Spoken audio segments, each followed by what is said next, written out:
यशस्वी करण्यासाठी सर्व पदाधिकारी कार्यकर्त्यांनी याचबरोबर कर्मचाऱ्यांनी आणि अधिकाऱ्यांनी दक्ष राहून काम करावं असे आदेश जिल्हाधिकारी कुमार आशीर्वाद यांनी दिले। आषाढी वारीच्या पार्श्वभूमीवर प्रशासनानं वारकरी आणि भाविकांसाठी सोयी सुविधा उपलब्ध करून दिलेल्या आहेत। मुख्यमंत्री महोदयांनी सुविधांची पाहणी करून समाधान व्यक्त केलं।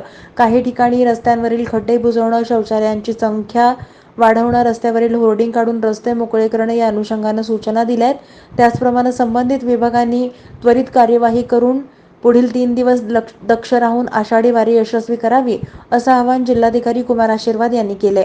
भक्त निवास येथील कॉन्फरन्स हॉलमध्ये आषाढी वारीच्या पार्श्वभूमीवर आयोजित आढावा बैठकीत जिल्हाधिकारी कुमार आशीर्वाद मार्गदर्शन करत होते। या प्रसंगी अन्य कर्मचारी आणि अधिकाऱ्यांची सुद्धा उपस्थिती होती।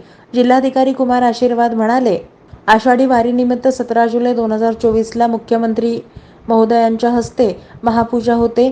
यावेळी किमान 10 ते 15 लाख भाविक येण्याची शक्यता गृहीत धरून प्रशासनानं मागील 2 महिन्यापासून विविध प्रकारच्या सोयी सुविधा उपलब्ध करून दिल्या आहेत। मुख्यमंत्र्यांच्या सूचनेनुसार बऱ्याचशा ठिकाणी बदल करण्यात आलेले आहेत।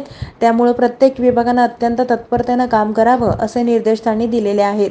पंढरपूर शहरातील होर्डिंग काढणं, चौकाचौकातले होर्डिंग काढून रस्ते मोकळे करणं, खड्डे भरून घेणं, चंद्रभागा वाळवंटात चेंजिंग रूमची संख्या वाढवणं, ज्या ठिकाणी चिखल झालाय तिथं मुरमीकरण करणं, पाणी साठणार नाही याची दक्षता घेणं, शहरात स्वच्छता राखण्यासाठी मनुष्यबळ उपलब्ध करून घ्यावं अशा सूचना जिल्हाधिकारी आशीर्वाद यांनी दिल्यात। आरोग्य विभागानं अतिदक्षता विभागात फॅन कूलरची संख्या वाढवावी।